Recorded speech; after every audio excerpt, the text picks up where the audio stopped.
தாவேகா கட்சியில இருக்க சகோதர, சகோதரிகள் எல்லாருமே பார்த்தீங்கன்னா, கிட்டத்தட்ட இளைஞர்கள் தான். இளைஞர்கள் அப்படிங்கிறப்ப வேகம் வந்து ரொம்ப அதிகமா இருக்கும். ஆனா, அனுபவம் அப்படிங்கிறது கொஞ்சம் கம்மியா இருக்கும். கொஞ்சம் இல்ல, ரொம்பவே கம்மியா தான் இருக்கும். நீங்க முக்கியமா புரிஞ்சுக்க வேண்டியது, அ இப்ப வந்து உங்கள வந்து எப்படி வேணாலும் ஈஸியா தூண்டி விடலாம். உதாரணத்துக்கு வந்து, எப்ப பார்த்தாலும் திமுக கட்சி தான் அப்படின்னு சொல்ல வேண்டிய அவசியம் இல்ல.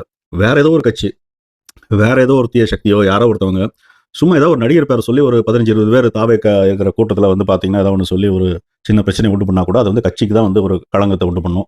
2வது, நீங்க விரும்பக்கூடிய தலைவர் மேல வந்து எதிர்பார்ப்பு வைக்கிறது தப்பில்ல. ஆனா, அதீத எதிர்பார்ப்பும், அதீத வெறியும் வர்றப்ப என்னாச்சுன்னு கேட்டீங்கன்னா, ஏமாற்றங்கள் தான் வந்து மிஞ்சும். ஸோ எதிர்பார்ப்பு அப்படிங்கிறது வந்து பார்த்தீங்கன்னா, ஒரு அளவுக்கு மீறி போறப்ப, யாருனாலயுமே சாட்டிஸ்ஃபை பண்ண முடியாது. அது கடைசியில பார்த்தீங்கன்னா, யார இவங்க நம்பி இருக்காங்களோ, அவருக்கு அது பலன் இல்லாமலோ, இல்லைன்னா வந்து அவருக்கு எதிராவோ போகக்கூடிய சூழ்நிலைகள் வரலாம். ஸோ நீங்க தயவு செய்து வந்து கொஞ்சம் பொறுப்பெடுத்துக்கோங்க. உங்களோட ஏஜ்க்கு நான் சொல்றது புரியாது.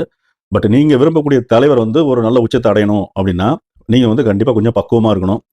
இன்னொரு முக்கியமான விஷயம், உங்களோட பாதுகாப்பு அப்படிங்கிறது ரொம்ப முக்கியம். அத விட என்னாச்சுங்கன்னா, இப்ப உங்களோட தலைவர் வராரு அப்படின்னா, இப்ப உதாரணத்துக்கு வந்து ஏதோ ஒருத்தன் அ வேற ஒரு கட்சியோ, இல்ல வேற ஏதோ ஒரு அ ஒரு தீய சக்தியோ உள்ள வந்து விஜய வந்து ஏதோ ஒரு இடத்துல தாக்க முயற்சிக்கிறாங்கன்னு வச்சுக்கோங்களேன். உதாரணத்துக்கு ஒரு கூட்டத்துல. கண்டிப்பா வந்து என்னாச்சு கேட்டீங்கன்னா, அது திமுகவுக்கு தான் ஒரு களங்கமா அமையும். திமுக தான் பண்ணணுங்கிற அவசியம் இல்ல. நம்ம எது பண்ணாலும் கடைசியா என்னாச்சுன்னு கேட்டீங்கன்னா, அங்க தான் போய் முடியும். அதனால என்னாச்சுன்னு கேட்டீங்கன்னா, உங்களோட தலைவரோட பாதுகாப்பு, உங்களோட பாதுகாப்பு அப்படின்னு இருக்கணும் அப்படின்னா, அரசாங்கமும் சரியான ஒரு எந்த ஒரு கட்சியா இருந்தாலும் அதுக்கு உண்டான உரித்த பாதுகாப்பு குடுக்கணும்.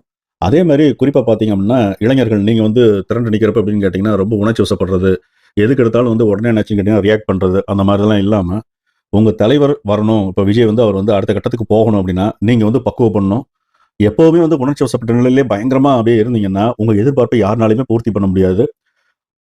ஒரு வேளை உங்களோட அந்த எழுச்சியோட வேகம் ரொம்ப அதிகமா இருந்து, அதனால வந்து கடைசியில அ ஆக வேண்டிய காரியங்கள் போகாம ஆயிருச்சுன்னு வச்சுக்கோங்களேன் ஒரு பேச்சுக்கு. அதுக்கப்புறம் அழுது புரண்டு ஒரு பிரயோஜனமும் இருக்காது.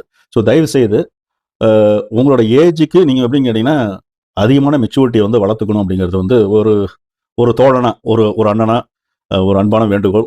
தயவு செய்து வந்து பொறுமையா இருங்க. நல்லதே நடக்கும்.